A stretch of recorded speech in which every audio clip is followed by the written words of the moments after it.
நம்ம எங்கு வேணுமானாலும் கொண்டு போகலாம். ஆசைகள் என்பது நம்மை கீழ் நோக்கி கொண்டு போகலாம், மேல் நோக்கி கொண்டு போகலாம். ஆசையில் பல விஷயங்கள் இருக்குது. இந்த ஆசை நிராசையாக விடக்கூடாது அப்படிங்கிறது நமக்கு ரொம்ப ஆர்வம். ஏன்னா ஒவ்வொருத்தரும் கற்பனை வளத்தோடு தான் ஆசைப்படுறோம். இந்த விஷயம் நிறைவேறினா நமக்கு மகிழ்ச்சி, இந்த விஷயம் நிறைவேறலை அப்படின்னா நமக்கு வருத்தம். அப்போ ஒரு ஆசைகள் நிறைவேறணும். நிச்சயமாக அந்த ஆசைகள் நிறைவேறுவதற்கு நாம் என்ன செய்யணும்? பொருளாதாரத்தில் ஜெயிக்கணும். அந்த பொருளாதாரத்தில் நாம் ஜெயிப்பதற்கு நாம் என்ன செய்யணும்? கடவுள் வழிபாடு மட்டும் நம் வாழ்க்கையை தீர்மானித்து விடுமா?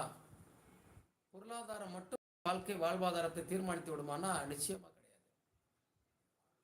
எவ்வளவு பொருளாதாரம் இருந்தாலும் அதை கவனமாக வைத்துக் கொள்ளாத போது, அது சரியாக பயணிக்காத போது, சரியான இடத்தை நோக்கி நாம் நம்முடைய செயல்பாடுகளை செலுத்தாத போது ஒருபோதும் வெற்றியை நோக்கி நம்ம பயணிக்க முடியாமல் போயிடும். எப்போதுமே நாம் எதையாவது ஒரு விஷயத்தை செய்யணும் அப்படின்னா நாம் செய்யக்கூடிய விஷயங்களும் சரி, திட்டங்களும் சரி, சரியாக திட்ட வேண்டியதாக இருக்கும். கடவுள் நம்பிக்கை என்பது எல்லோருக்கும் இருக்கு. நிறைய பேர் கடவுள் மீது நம்பிக்கை வச்சிருக்கோம். அதற்காக நாம் தேவையற்ற செயல்களை செய்துவிட்டு கடவுள் மீது பழி போடுவது என்பதும் ஏற்றுக்கொள்ள முடியாதது. ஆண்டவன் யாரையும் விட்டதில்லை, வாழ்க்கையின் வட்டதில்லை. அது ரொம்ப அற்புதமான ஒரு வரிகள்.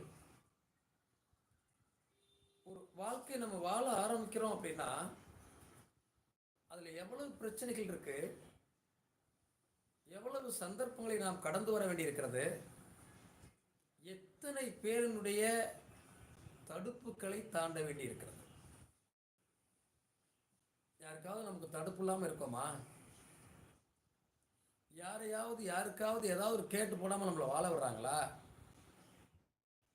அது பொருளாதாரமாக இருக்கட்டும், இடம் பொருளாக இருக்கட்டும், வீடு வாசலாக இருக்கட்டும். ஒரு இடம் போடுறோம், வேறு வீடு கட்ட போகிறோம், நம்மளுடைய பங்காளியே வந்து தடுப்பான். இதுவரை எனக்கு இடம் இருக்கு, இப்போ தாண்டா செத்து பொழைச்சு நான் ஒரு வீடு கட்ட போகிறேன், அதற்கான முயற்சி பண்ணி இப்போ தான் வீட்டை ஆரம்பிச்சிருக்கேன், இப்போ வந்து தடுக்கிறானே.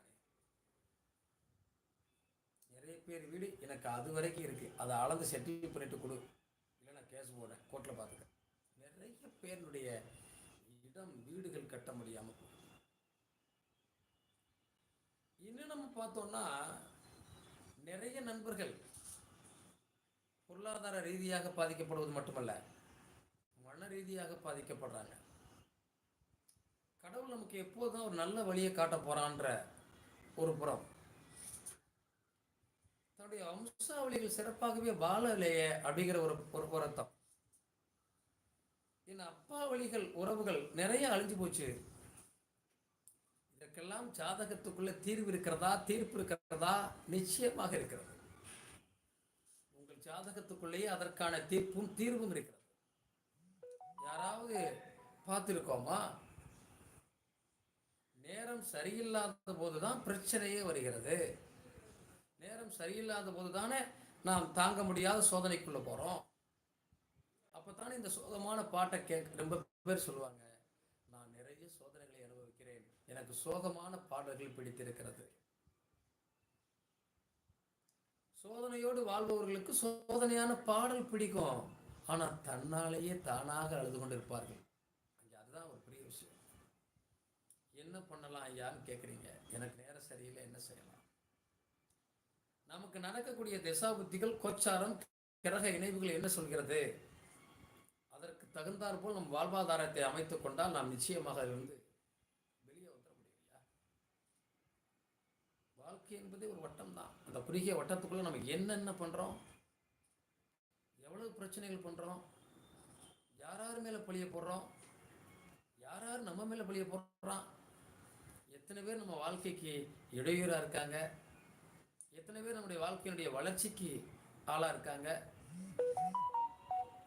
வளர்ச்சியை நோக்கி நம்ம பயணம் போகுது, அது எழுச்சியான பயணமா இருக்கணும் இல்லையா?